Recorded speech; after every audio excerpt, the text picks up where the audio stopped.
제목으로 말씀을 함께 나누도록 하겠습니다. 오늘 본문의 말씀에 보니까 진리가 너희를 자유케 하리라 라고 했는데, 마지막 또 36절의 말씀에 보니까 참으로 자유하리라 라고 말씀하셨는데, 이 말씀을 바탕으로 참된 자유에 대한 말씀을 좀 나누고자 합니다. 여러분, 우리 한국 사회에 최근에 좀 중요한 이슈가 되었던 단어 중에 하나가요, 사실은 좀 자유라는 단어입니다. 우리나라는 민주주의 국가입니까? 자유민주주의 국가입니까? 뭐가 다르지요? 그거 어떤 차이일까요? 사실 우리가 이런 공부를 별로 할 일이 없기 때문에 저도 공부해야만 아는 단어입니다. 민주주의와 자유민주주의는 사실 굉장히 다릅니다. 얼마만큼 다른지 조금만 예를 들어보면 그렇습니다. 민주주의는요, 공평하게 나누자에 초점이 맞춰져 있습니다. 공평하게 나누자. 가난하든 부자든 공평하게 나누자. 그게 민주주의의 근간입니다. 그러나 자유민주주의는 그렇습니다. 않습니다. 우리나라에서 말하는 자유민주주의는 우리 공평하게 나누자의 핵심이 아니라 공평한 기회를 주자, 이런 의미입니다. 그래서 공평한 기회는 누구에게 주어지기 때문에 열심을 다하여 최선을 다하여 살아가는 그 사람에게는 부자가 될 수 있는 기회를 주고, 그렇지 못한 사람은 가난하게 살아갈 수밖에 없는 것은 당연한 일이다 라는 것이지요. 자유라고 하는 단어는 바로 그런 의미입니다. 내가 맡겨주신 일들에 대해서 최선을 다하고, 그래서 노력하면 노력할수록 더 좋은 기회들이 내게 주어진다. 그래서요, 민주주의를 좋아하는 사람들이 있고요, 자유민주주의를 좋아하는 사람이 있습니다. 하나만 더 예를 들면, 가난한 사람들은 자유민주주의가 좋을까요? 그냥 민주주의가 좋을까요? 민주주의가 좋은 거예요. 왜냐하면 있는 사람들 거 받아가지고 나누면 되잖아요. 그러니까 민주주의가 좋다라고 이야기해요. 그러면 부자면 부자일수록 뭐가 좋을까요? 자유민주주의가 좋아요. 왜냐하면 충분히 나는 더 열심히 할 수 있는 기회가 내게 주어졌다라고 생각하기 때문에 그렇습니다. 성경에서 말하는 자유는 어떤 단어냐면, 좀 띄워주시지요. 헬라어로 엘류데로라고 하는 이 단어인데요, 엘류데로라고 하는 이 단어는 신분의 변화를 말합니다. 예전에는 우리가 노예였는데, 이제 노예의 삶에서 이제 자유함을 얻은 사람이다 라는 의미로 사용되어지는 단어가 바로 이 자유입니다. 오늘 성경의 말씀에 보면 중요한 것을 먼저 짚고 가야 됩니다. 잘 기억하셔야 돼요. 먼저 딱 띄워주시네요. 자, 보시죠. 이 본문의 이 말씀에 보면 요한복음에는 우리에게 제자란 말이야, 이런 거야, 제자란 말이야, 이런 거야, 잘 기억하셔야 돼요. 제자란 말이야, 이런 거야 라는 말 이면에는 제자가 아닌데도 불구하고 우리는 충분히 교회에 많이 나와 있다라는 것을 말하고 있는 거예요. 자, 보십시다. 제자가 어떤 사람이죠? 이 사도 요한은 예수님의 말씀을 들으면서 예수님께서 우리에게 가르쳐주신 제자란 말이야, 이런 거야. 첫째는요, 요한복음 8장 오늘 31절의 말씀, 오늘 본문에 나오는 이 말씀입니다. 같이 읽어봅니다. 시작. 그러므로 예수께서 자기를 믿는 유대인들에게 이르시되, 이거 말고 있죠. 앞에 거 띄워주세요. 앞에 거. 요거만 띄워주면 돼요. 똑같은 거니까요. 같이 읽습니다. 시작. 너희가 내 말에 거하면, 참으로 내 제자는 어떤 사람이라고요? 그 말에 거하는 거예요. 말에 거한다라고 하는 것은 요한복음 1장에서 우리가 충분히 1장에서 8장까지 충분히 알고 있는 건, 말에 거한다라는 것은 그냥 말에 거한다라는 게 아니라 그분 안에 거하는 삶을 살아가는 거예요. 말이라고 하는 것은 그냥 말이 아니에요. 그분의 마음 안에 거하고 그분이 우리에게 가르쳐 주신 교훈대로 살아가는 것, 그 안에 거하면 제자다. 첫째, 잘 기억하셔야 돼요. 제자란 말 안에 거하는 거예요. 제자란 뭐라고요? 말 안에 거하는 거예요. 예수님 말 안에 거하는 거예요. 둘째, 13장 35절에도요 제자에 대해서 가르쳐 줍니다. 같이 합니다. 시작. 너희가 서로 사랑하면 이로써 모든 사람이 너희가 내 제자인 줄 알리라. 누가 제자라고요? 서로 사랑하면. 첫째는 내 말이 너희 안에 거하면 너희가 제자야. 둘째는 말이 거했기 때문에 이제 살아야지요. 어떻게 살아간다고요? 서로 사랑하는 거. 사랑하지 않는 사람은 제자가 아니에요. 그러니까 교회를 다닌다 그러면서 사랑할지 몰라요. 교회를 다니는데 말이 거하지 않아요. 말씀이 안 거해요. 그러면 제자 아닌 거예요. 셋째입니다. 15장 8절. 이 15장 8절은 포도나무 비유에 대한 이야기가 나오잖아요. 14절에서는 바로 보혜사 성령이 우리 안에 거하는 게 뭔가를 이야기할 때, 그때 예수님께서 가르쳐주시는 제자도는 이런 거다라고 이야기해요. 같이 읽어봅니다. 8절 시작. 너희가 열매를 많이 맺으면 내 아버지께서 영광을 받으실 것이요 너희는 보세요. 이렇게 요한복음은 제자에 대해서 세 가지로 분명하게 이야기해요. 첫째는 내 말이 너희 안에 거하고 있느냐? 둘째, 그래서 사랑하고 살아가느냐? 셋째, 성령의 열매가 너희에게 충만히 임하고 살아가느냐? 그렇지 않으면 너희는 제자다 아니다? 그거예요. 그럼 뭘까요? 교인이지요. 성도가 아니라 제자가 아니라 교인인 거예요. 우리는 이제 점검해야 되는 거죠. 우리 삶에. 여러분은 교인입니까? 제자입니까? 여러분 교인입니까? 성도입니까? 여러분 여기 왜 앉아있지요? 저는 여기 왜 앉아있어요? 저는 왜 여기 서서 설교하고 있습니까? 제가 여러분에게 설교하기 위하여 서 있는 사람입니까? 아니요. 저도 여러분과 함께 우리 모두가 함께 그 안에 거하기 위하여. 어떤 이들은 그래요. 이번 명절에 제 동생이요 장난친다고 계속해서 아유 목사님도 거짓말하네 자꾸 그러는 거예요. 그 거짓말 한 게 아니에요. 오해하지 마세요. 그냥 예를 들어서 밥을 먹는데 밥을 먹어요. 떡국 먹잖아요. 한 그릇 먹었어요. 한 그릇 먹고 제가 배부르네 배부를 수 있잖아요. 근데 제가 배부를까요? 조금 더 먹을 수 있을까요? 대답해 보세요. 두 그릇도 먹을 수 있죠. 두 그릇도 먹을 수 있어요. 그러나 저는 몸 관리 좀 해야 되잖아요. 요즘 헬스도 다니거든요. 열심히 좀 운동 좀 하려고. 근데 제 동생이 제가 한 그릇 먹고 내가 배부르다고 그러니까는 아이고 목사님도 거짓말 하네 그러더라고요. 제 동생 집사가 목사한테 아이고 목사님도 거짓말 하네 그러더라고요. 그러면 집사는 거짓말 해도 됩니까? 이 질문해야지요. 목사는 거짓말하면 안 되고 집사는 거짓말해도 되고 목사는 신호 지켜야 되고 집사는 신호 위반해도 되고 목사는 도둑질하면 안 되고 집사는 도둑질해도 되고 그런 겁니까? 아니지요. 그러면 제자가 아닙니다. 저나 여러분이랑 똑같은 사람입니다. 예수님이 이거 가르쳐주고 있는 거예요. 사랑 안에 거하고 있느냐? 너희들이 열매가 있느냐? 점검하라는 거죠. 그렇지 않으면 우리는 우리의 삶이 제자가 아니라 그냥 교인에 불과한 사람인 거죠. 그냥 교회 마당에 뜰을 밟은 것 뿐입니다. 여러분 이곳에 앉아 있다고 해서 내가 성도다 제자다라고 생각하시면 안 됩니다. 내가 그렇게 살아갈 때 비로소 우리는 성도가 되는 것이지요. 요한복음 8장 31절 같이 읽어봅니다. 같이 읽습니다. 시작. 그러므로 예수께서 자기를 믿는 유대인들에게 이르시되, 자 누구에게 한 이야기지요?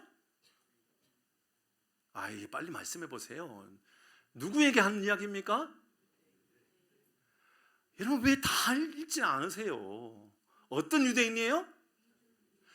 자기를 믿는 유대인들에게요. 예수님을 믿는 척했던 그들 말하는 겁니다. 그 교회는 나왔단 말입니다.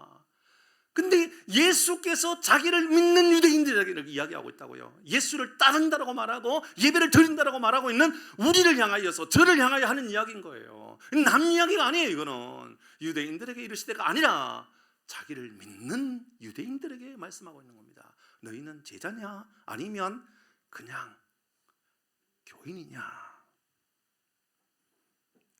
교회만 나오는 사람으로 끝나면 안 된다라는 것이지요. 예수는 왜 우리에게 예수님을 따르고 있는 사람인지를 점검시키고 있는 걸까요?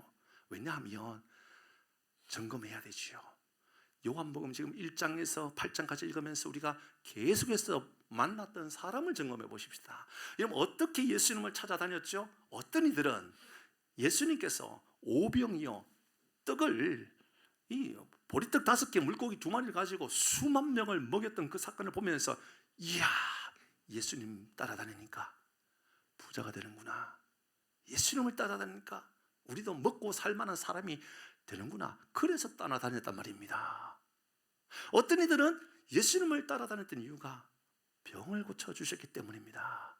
어떤 이들은 예수님을 따라다니니까는 한 자리 줄 것 같았거든요. 그가 누구였죠? 예수님의 동생들이었습니다. 어느 날 예수님께서 이제 명절이 되어서 다른 이제 사람들은 다 명절이 되면 이 예루살렘에 가서 명절을 쉬게 되는데, 이 유월절을 일주일 동안 지키게 되는데, 이 초막절을 일주일 동안 지키게 되는데 예수님이 안 가시는 거예요. 다 가는데 예수님이 안 가시는 거예요. 그냥 고향 갈릴리에 있는 거예요. 그러니까는 예수님의 동생들이 하는 이야기가, 예수님, 형님이 아니죠, 예수님, 이번 기회에 저 예루살렘에 가가지고 표적을 한번, 기적을 한번 쫙 드러내면 얼마나 많은 사람이 예수님을 따르게 될까요? 빨리 가시지요. 그러니까 예수님이 가요, 안 가요? 안 가요. 왜 안 갔죠? 예수님은 동생들의 마음을 알고 있었기 때문이에요. 예수님 동생들은 뭘 알고 있었던 걸까요? 예수님의 동생은 예수님께서 예루살렘에 가서 기적 같은 거 한번 딱 보여가지고 진짜 왕의 자리에 올라가거나 높은 위치에 뭐 하나 자리를 딱 차지하면 그래도 예수님 동생이잖아요. 좋은 자리 하나 줄 것 같거든요. 그래도 출세할 것 같거든요. 그러니까는 예수님께서 안 가셨단 말이에요. 그리고 나서 다른 사람 가고 난 이후에 가셨어요. 조용히 몰래 가셨어요. 성경 우리 읽었잖아요. 조용히 예수님께서 몰래 가셨다고 했잖아요. 그 우리도 봉사할 때, 섬길 때에, 말씀을 듣고 말씀을 따를 때에 조용히 따르는 사람입니까? 아니면 남을 비난하고 너는 왜 그렇게 사냔 말이야, 그게 믿음의 사람이라고 하는 짓거리가 그 정도 해도 되겠어? 라고 말하는 사람인가? 그거 점검했잖아요. 예수님은 조용히 가셨어요. 어디예요? 복음을 전하는 자리에 예수님 조용히 가셨어요. 제자들을 다 예수님 가서 기적 한번 드러내 주십시오 할 때요. 그러니까 어떤 사람은 예수님 따르면 떡 하나 줄 것 같고, 어떤 사람은 병을 고쳐줄 것 같고, 어떤 사람은 좀 높은 자리 하나 줄 것 같고. 근데 이런 사람만 있는 게 아니라 우리가 앞에 읽었던 요한복음 8장 1절부터 나오고 있었던 그 가늠한 여인의 사건의 자리를 보면 거기는 또 서기관들과 바리새인들도 나왔잖아요. 그들은 왜 예수님을 따라다녔죠? 예수님을 시험하여 죽이려고 따라다녔다고요. 이런 사람들이에요. 대부분 다 예수님을 따라다니는데 배불러질 것 같아서, 출세할 것 같아서, 한자를 줄 것 같아서, 병이라도 고쳐질 것 같아서, 다 그렇게 많은 사람들이 교회를 그런 식으로, 그런 목적으로 다녀요. 아니면 어떤 사람은 방해꾼이 되어서 들어와요. 누가 그럴까요? 이단. 몰래 들어와가지고 숨은 자리에서 방해를 하는 거예요. 말씀을 방해하고 은혜 받는 자리를 방해하고, 그런 사람들도 있단 말이죠. 그때 예수님께서 말씀하신 거예요. 자기를 믿는 유대인들에게, 나를 따른다라고 말하는 그들에게 하셨던 말씀이에요. 내 말 안에 거해야만 진짜다, 진짜. 여러분 진짜가 되기를 바랍니다. 복음의 진짜가 되기를 바랍니다. 말씀의 진짜가 되셔야 됩니다. 어떻게 해요? 그 안에 거할 때 비로소 가능한 겁니다. 여기 거하다라고 하는, 메노라고 하는 단어가 나오는데요, 거하다라고 하는, 거하면, 내 말이 거하면 메노라고 하는 단어는요, 여러분 일시적으로 한 번 왔다 간 사람을 말하는 게 아니에요. 머무는 사람 말하는 거예요. 그게 머무는 사람. 쉽게 말해볼까요? 여기에 주일날 11시에 예배드리는 것을 끝나지 않고 문을 열고 나가면 여전히 말씀이 내 안에 있는 거예요. 여기에서만 있는 게 아니라 나가도 여전히, 성경 들고 나간다 그 말이 아니라고요. 말씀이 여전히 남아있는 거예요. 화날 때도 남아있고, 운전할 때도 남아있고, 식사할 때도 남아있고, 회사 다닐 때도, 직장에서 사업할 때도 여전히 말씀이 남아있는 삶을 살아가는 것, 그게 바로 내 말에 거하면이라는 단어라는 것이지요. 그런데 어떤 사람은 성도를 이렇게 생각을 해요. 교회 다니면, 그래서 교회 다니면서 기도했더니 기적이 나타나면 내가 제자라고 생각을 해요. 어떤 이들은 헌금 좀 많이 하면 내가 성도가 되었다라고 생각을 해요. 그렇지 않아요. 봉사 좀 많이 하면 내가 성도가 되었고 제자가 되었다고 생각해요. 그렇지 않아요. 예배에 내가 지각 한번 해본 일이 없다, 언제나 나는 앞자리에서 언제나 그렇게 충성되게 예배드리고 있다, 그러면 내가 제자라고 생각하는데, 오늘 성경은 아니요 라고 이야기하는 거예요. 그게 제자가 아니라 여기서나 나가서나 똑같이 그 안에 거하는 것, 말씀 안에 거하고 그 사랑하고 열매가 많이 맺혀지고 그렇게 살아가는 삶을 말하는 것이지요. 일주일에 한 번 혹은 간혹 성경을 펴서 읽어보는 사람, 그래서 교훈이라도 한번 찾아볼까 하는 사람, 그런 사람이 성도라고 말하고 있지 않다라는 것이지요. 여러분 어디 안에 거하고 있는지 생각해 보십시다. 여러분 어디 안에 거합니까? 세상 안에 거하는 사람이 있고요, 어떤 사람은 자녀 안에 거하는 사람이 있습니다. 어떤 사람은 직장 안에 거하고, 어떤 사람은 돈 안에 거하고, 어떤 사람은 명예 안에 거하고, 어떤 사람은 중요합니다, 감정 안에 거하고 살아가는 사람이 있습니다. 감정 안에. 목사님 그럴 수도 있어요. 예, 내 삶의 모든 것을 감정대로 살아가는 거예요. 컨트롤 되지 않는 거예요. 화나면 막 화를 내버리는 거예요. 막 싸워버리는 거예요. 운전하다가도, 아니 집에서도 남편이든 아내든 자녀든 뭐 상관하지 않고 가리지 않고 그렇게 살아가는 거죠. 어디에 거하느냐? 감정 안에 거하고 살아가는 거죠. 분노 안에 거하고, 비교 안에 거하고. 저는요, 목사들 가운데도 그런 사람 봤어요. 목사들도요, 비교합니다. 목사님 교회는 좋겠다고. 뭐가요? 목사님 교회는 교회 건물이 있잖아요. 예, 저는요, 더 큰 건물이 있으면 좋겠다라는 생각을 저도 있잖아요. 뭐 더 큰 건물이 아니어도 하다못해 엘리베이터라도 공사할 수 있는 그런 건물이었으면 좋겠다라는 마음이 있잖아요. 그런데 저도 그런 마음을 갖고 있는 것처럼, 정말 또 어려운 교회들은 목사님 교회는 좋겠어요. 또 비교하는 거예요. 노예 안에서도요, 뭘 발언하면요, 막 화를 내, 막 공격했다고. 공격한 게 아니라 그냥 의견을 제시해도 화를 내면서 받아주지 못하는 경우들이 있어요. 어디 안에 거한 걸까요? 예, 상처 안에 거한 거예요. 내 안에 상처 안에 거하고 살아가는 거예요. 이게 사실 교회 안에서 얼마나 많이 나타나는지 모른다는 것이죠. 여러분 어디 안에 거하는지 돌아보셔야 돼요. 은혜 안에 거하는 사람이 있어요. 감사의 은혜 안에 거하는 사람이 있어요. 왜 그럴까요? 예, 열매가 나타나기 때문에 그런 거예요. 예수 안에 거하고 서로 사랑하고 열매 안에 열매가 나타나고, 그러다 보니까 그냥 모든 일에 감사하게 되는 거예요. 그래서 이런 말 잘해요. 미안해요. 내가 좀 과했죠. 내가 좀 실수가 많았죠. 여러분 어떻습니까? 어디 안에 거하는 사람입니까? 오늘 성경은 우리에게 제자이냐 팬이냐 묻습니다. 저기 이제 잠실 운동장 수만 명이 모일 수 있는, 뭐 몇만 명이 모일 수 있을지 모르겠네요. 저 잠실의 축구장에 뭐 한 7, 8만 명은 모이지 않겠어요? 거기에 예를 들어서 BTS가 공연한다고 생각해 보십시다. 공연을 해요. 수만 명이 모이겠지요. 공연이 딱 끝나고 나면 여러분 뭐 밤에 뭐 10시까지 하든 11시까지 하든 12시까지 하든 공연을 멋지게 하고 끝났다고 생각해 보십시다. 그곳에 있는 사람들이 여러분 BTS가 가는 길 따라갈까요? 이제 공연이 끝났으니까 흩어질까요?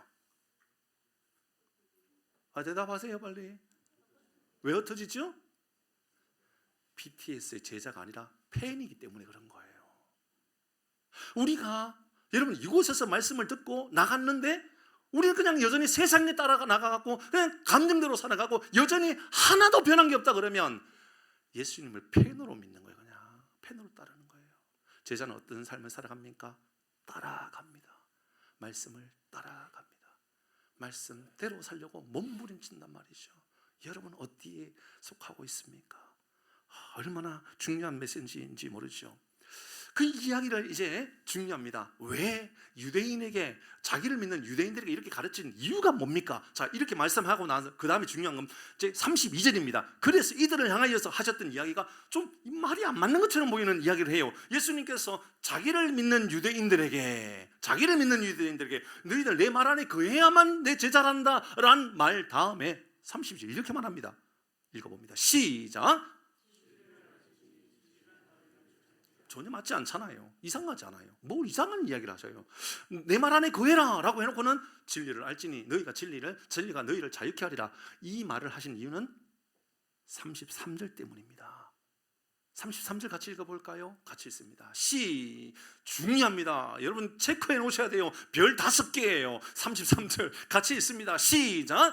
그들이 대답하되 우리가 아브라함의 자손이라 남의 종이 된 적이 없거늘 어찌하여 우리가 자유케 되려 하느냐. 자, 예수님을 따르는 유대인들, 그들을 향하여서 예수님께서 너희들 내 말 안에 거해야만 제자란다 라고 하신 이후에 진리를 알아야 된다, 그래야 너희가 자유한다 라고 말씀하시고 나서 하셨던 이야기. 자, 우리가 아브라함의 자손이거늘 남의 종이 된 적이 없거늘 어찌하여 우리가 자유롭게 되리라 하느냐. 뭐가 문제죠? 이 말에?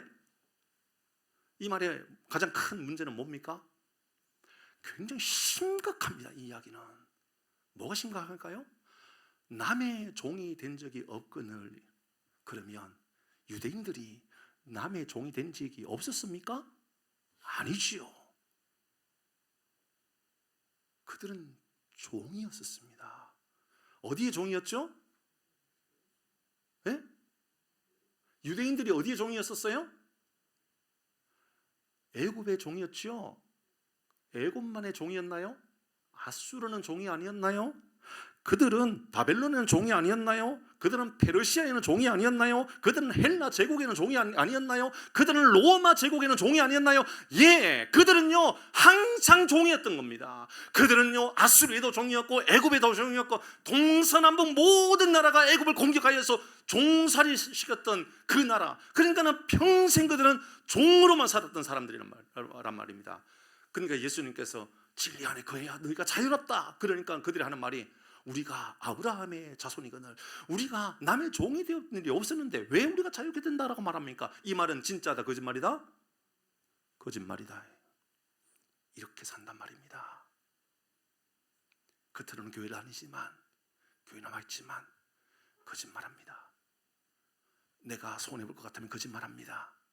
내가 약점이 잡힐 것 같으면 그냥 거짓말 해버립니다. 그리고 아무런 문제가 없는 것처럼 생각합니다. 아니 어쩌면 그들은 남의 종이 된 적이 없거늘이 아니라 남에게서부터 자유로운 일이 거의 없었던 사람들입니다. 거의 그들은 항상 거의 동서남북 모든 나라들 아수르든 바벨론이든 페르시아든 저 로마든 저 밑에 애굽이든 늘 그들을 공격해가지고 종살이 시켰던 나라, 그 나라가 바로 히브리인들, 저 애굽의 저 유대인들이었단 말입니다. 그런데 예수님께서 너희들 자유로워야 된다라고 하니까는 그들 마음 가운데 올라오는 거예요. 그러면서 우리가 종이 된 일이 없거늘. 여러분 우리는 종이 된 일이 있습니까? 없습니까? 우리나라는 종이 된 일이 있었어요? 없었어요? 어디에 종이 되었었죠? 일본에서만 종이 되었었나요? 중국에서도 종이 되었죠. 어떤 사람은 지금도 종의 나라니 어쩌니 그런 말을 하지요. 예. 그런데 우리가 아니요, 우리는 종이 된 일이 없어요 라고 말하면 자존심입니까? 아니 우리는 종이 된 일이 없어요 라고 말하면 그럼 뭔가 그 마음 안에 부인하고 싶은 그런 마음이 있지 않을까요? 여러분 이렇게 끊임없이 나는 억울하고 나는 그렇지 않는데 내가 꼭 그런 사람인 것처럼 나는 나쁜 짓을 한 일이 없는데 왜 내가 이런 어려움을 당하고 있느냐라고 말하는 사람들이 있지요. 그런 사람 어디에 있을까요? 저 감옥에 가보시면 있어요. 놀라워요. 제가 소년원 사역을 오래 했잖아요. 소년원 아이들 보면요 신기합니다. 여러분 소년원 아이들은 여러분 내가 죄인입니다라고 말하는 사람들이 있을까 없을까요? 있긴 있겠죠. 거의 없는 게 문제지요. 그러면 그 아이들은 뭐라고 말할까요? 재수 없어서 들어왔다고 생각합니다. 나는 말이야 그런 죄를 그 정도까지 죄를 지은 일이 없는데 나보다도 훨씬 더 큰 죄를 지은 저 인간들은 안 잡혀가지고 밖에 있고 나는 별로 큰 죄도 아닌데 잡혔기 때문에 내가 여기 안 했다 생각하는 거지요. 다 거짓말하는 겁니다. 알고 보면 우리 안에 거짓말로 가득 채워져 있습니다. 그게 뭘까요? 예, 우리 안에는 열등감이, 자존심이, 나는 아닌 것처럼, 나는 전혀 문제가 없는 것처럼. 알고 보면 예수님께서 네가 문제야. 네 안에 제자 되지 못한, 여전히 너는 제자인 것처럼 따라다니지만 예수를 믿는 것처럼 보이지만 아니야, 너는 예수를 믿는 게 아니라 너는 예수를 따라다니고 있을 뿐이야. 왠 줄 아니? 그냥 배가 고프니까, 너는 좀 아프니까, 그거 치료받고 싶어서 온 것 아니니? 라고 오늘 성경은 우리에게 말하고 있는 것이지요. 그때 오늘 성경은 우리에게 31절의 말씀을, 32절의 말씀을 통하여 우리에게 자유의 길을 제시해 주는 거지요. 다시 같이 읽어보도록 하십시다. 그 사람들 바로 우리입니다. 우리를 향하여 이야기하는 거죠. 32절 같이 읽습니다. 시작. 진리를 알지니 진리가 너희를 자유케 하리라. 자, 여러분 장학금 중에 뭐 이런 장학금 저런 장학금 있겠죠. 성적 장학금도 있겠고, 뭐 근로 장학금도 있겠고, 뭐 대통령 장학금도 있을 수 있고, 뭐 시장 장학금도 있을 수 있고, 뭐 장학금 있겠죠. 혹시 도희정 장학금 아세요? 들어보셨어요? 도희정 장학금? 아, 어떻게 해요? 저는 받아봤는데. 도희정 장학금 못 들어봤어요? 도희정 장학금 아는 분은 드라마를 본 일이 있는 거죠. 폭삭 소가수다 드라마에 보면, 폭삭 소가수다 드라마 작년에 할 때, 작년에 딱 이때 했거든요. 제가 병원에 수술하고 있을 때. 그때는 재미가 하나도 없었어요. 왜요? 내 몸이 아파갖고 죽겠는데 그건 뭐 재밌겠어요. 근데 거기에 보니까 뭐 눈물 나게 감동스러운 내용이 많더라고요.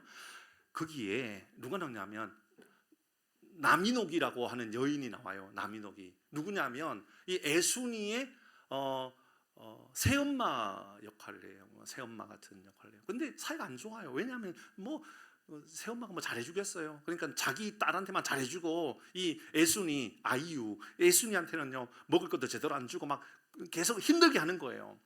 그러니까는 이제 이 별로 감정도 안 좋고 같이 살기도 어려울 때죠. 그러니까 이 애순이가 관식이 하고 결혼을 해요. 그래가지고 사는데 너무 힘드니까 어디서 사느냐 하면 제주도에서도 월세집에, 초가집에 월세집으로 사는 거예요. 너무 가난하니까 힘들게 사는 거예요. 뭐 월세도 내기 어릴 정도로 돈이 없으니까 너무 힘든 거예요. 낼 돈이 없으니까. 그때 이 남인욱이가 이 집 주인을 찾아와 가지고 자기가 장학금을 좀 주고 싶다고, 이 집에 뭐냐 그러니까 도희정이 아니고요, 도의적이에요. 도의적. 그러니까 도의적 책임을 가지고 내가 이 집에 월세를 좀 내겠다, 그 말이었었어요. 그래서 이제 봉투에다 넣어가지고 뭐 얼마 넣겠죠 해가지고 돈을 주는 거예요. 주면서 이걸 뭐냐고. 그 할아버지가, 문제는 그 할아버지가 귀가 어둡거든요. 잘 안 들리는 거예요. 그래서 이 남인우이가 뭐라고 그러냐면 도의적 장학금 해가지고 써달라고 그러는 거예요. 그러니까 할아버지가 뭐 화를 내면서 뭐라고? 그러니까는 이제 할아버지가 쓰긴 써요. 뭐라고 하냐면 도희정이라고 쓴 거예요. 도의적인데 도희정 쓴 거예요. 그리고 이제 장학금을 받았다는 나중에 물어보는 거예요. 애순이하고 관식이가 우리 집안에는 도시 없다. 도시가 없는데 어디서 났느냐? 혹시 너희 집에 있었느냐? 너희 집에 아무도 없는 거예요. 나중에 알게 되죠. 이 남인욱이는 까막눈이었어요. 그래서 이 할아버지가 도희정이라고 썼는데 그게 도의적인지 뭔지 아무것도 모르는 거예요. 그러니까 그냥 쓴 거예요. 그냥 도희정이라고, 도희정 장학금. 누가 줬는지 모르죠. 평생 모르는 거예요. 까막눈이죠. 우리 할머니는 까막눈이셨어요. 아마 이곳에 계시는 분들 가운데도 여러분의 어머님 중에, 여러분의 할머님 중에 까막눈 계실 거예요. 서러워요. 까막눈은 서러워요. 우리 할머니는 버스를 탈 때면 사람들에게 물어야만 돼요. 이 버스가 어디로 가느냐? 이 버스는 청리로 갑니까? 이 버스는 상주로 갑니까? 이 버스는 옥산으로 갑니까? 항상 사람들에게 물어서 타야만 했어요. 우리 할머니는 은행을 갈 수가 없었어요. 왜일까요? 까막눈이기 때문에 그랬어요. 우리 할머니는 편지를 쓸 수가 없었어요. 왜 그럴까요? 까막눈이기 때문에 그랬어요. 까막눈은 서러워요. 근데 더 중요한 건 까막눈은요, 숨겨요. 도의적 장학금을 도희정으로 썼는데 틀렸는지 맞는지도 모르니까 아는 척을 해요. 맞는 척을 해버려요. 나는 죄 없는 척을 해버려요. 나는 아무 문제가 없는 척을 해버려요. 왜 그럴까요? 영적인 까막눈이기 때문에 그래요. 영어를 능통하게 하는, 여러분 영어 잘하시죠? 이성동 집사님 영어로 대화가 되죠? 아니 뭐 되든 안 되든 아무도 검찰 안 할 거예요. 확인 안 할 거예요. 걱정하지 마세요. 여러분 영어가 능통하면 우리는 어디로 여행 갈까요? 영어가 잘 되면 여러분 우리는 옵션이 다 만들어져 있는 패키지로 여행 갈까요? 자율 여행 할까요? 어떻게 그렇게 잘할까요? 여러분, 우리 중국어를 잘하면 어디로 여행 갈까요? 우리가 프랑스 말을 잘하면 어디로 여행 갈까요? 여러분, 중국어로 여행 갈 때 패키지로 가는 이유는 중국어의 까막눈이기 때문에 그렇죠. 해방되면, 눈이 열리면 보이는 세상이 달라지는 거죠. 영어의 눈이 열리면 영어권에 있는 모든 사람과 대화할 수 있는 능력이 생기는 거죠. 영어의 해방이 이루어지는 거죠. 자유함이 임하게 되는 거죠. 잘 기억하셔야 돼요. 중국어의 까막눈이 해방되고 나면 중국 가는 게 불편해지지 않는 거죠. 우리 영혼에 까막눈이 해방되지 않으면 우리는 영원히 여전히 저 나를 믿는 유대인들과 다를 게 하나도 없는 게 우리의 모습이 되는 거예요.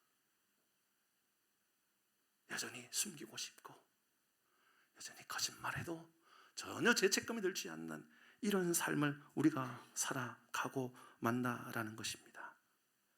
저는 이 말씀을 묵상하면서 너는 너의 삶에 무엇이 까막눈인지를 좀 점검해라, 하나님 나에게 말씀하시는 것처럼 보여졌습니다.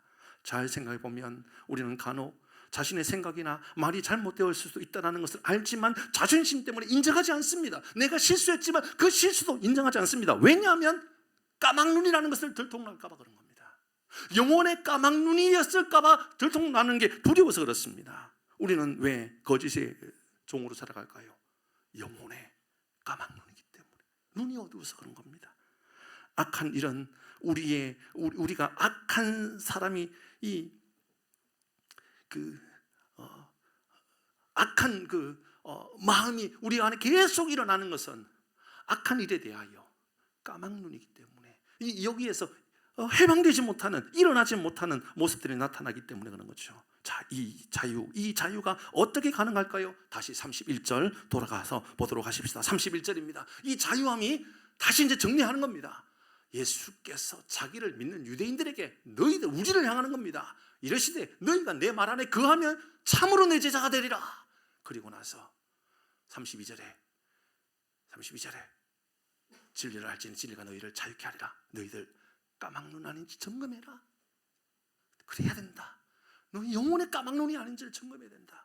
그렇지 않으면 영원히 너희들은 이렇게 열등감으로 갇혀있는 삶을 살아간다. 닫혀있는 삶을 살아간다. 그래서 36절에 이렇게 오늘 말씀을 마무리했던 겁니다. 36절입니다. 시작. 그러므로 아들이 너희를 자유롭게 하면 너희가 참으로 예수님께서 정확하게 진리가 너희를 자유케 하리라. 그 진리가 뭔지를 말합니다. 너희를 자유롭게 하면 누가요? 아들이, 예수님이 한다라 그 말입니다. 진리를 알지니 그 진리는 예수님을 알면 우리가 자유롭게 된다 그 말이죠. 근데 지난주에 우리가 이 예수님께서 바로 우리를 자유케 하는 그 예수님께서 어떤 분인지 이걸 믿어야 된다 그랬잖아요. 그 이야기가 28절이었죠? 28절에 이렇게 말했었습니다. 읽어야 돼요. 같이 읽습니다. 시작. 이에 예수께서 이르시되 너희가 인자를 든 후에 내가 그인 줄 알고. 그러니까 예수님이 십자가에 돌아가신 것을 나의 죄 때문에 돌아가셨다라는 것을 인정할 때 비로소 우리의 까막눈이 열린다 그 말 아닙니까? 십자가를 인정함으로 말미암아, 달리 말하면 내 죄의 모든 문제들 예수로 말미암아 자유함을 얻게 된다. 이런 믿음의 고백이, 예수의 십자가는 내 십자가요, 예수의 십자가로 내 모든 고통, 아픔, 상처가 다 자유케 되었다. 이 믿음의 고백이 우리 모두의 고백이 되기를 주의 이름으로 축복합니다. 예수님께서요, 내가 곧 길이요 진리요 생명이다. 예, 바로 이 말씀 때문에 하신 겁니다. 예수님께서 내가 생명의 떡이다. 바로 이 말씀 때문에 하신 거죠. 내가 양의 문이다. 나로 말미암아 들어오며 나가며 꼴을 먹는다. 영원한 생명을 얻는다. 왜요? 이 말씀 때문에 하셨던 겁니다. 내가 선한 목자다. 이 말씀 때문에 하신 겁니다. 내가 곧 부활이요 생명이다. 이 말씀 때문입니다. 예수 안에 거하여, 예수의 말씀 안에 거하여 예수의 제자된 참된 자유를 얻는 우리 모두가 되기를 주의 이름으로 축복합니다. 아멘. 36절 읽고 마치십시다. 36절 시작. 그러므로 아들이 너희를 자유롭게 하며 너희가 참으로, 여러분, 자유가 우리의 삶에 영적인 까막눈이 열려지고 참된 자유의 삶을 살아가는 놀라운 복이 있기를 주의 이름으로 축복합니다. 아멘. 우리 같이 찬양할 텐데요, 이 찬양할 겁니다. 주 예수 나의 참 소망, 산 소망, 이 찬양할 거거든요. 뭐 주일날은 우리가 2달 전에 한번 부르고 못 불렀을 거예요. 근데 뭐 다른 예배 때 수요일이나 금요일은 좀 많이 불렀는 것으로 알고 있어요. 같이 우리 찬양하도록 하십시다. 여러분 혹시나 드려진 안에 있는 악보를 보셔도 됩니다.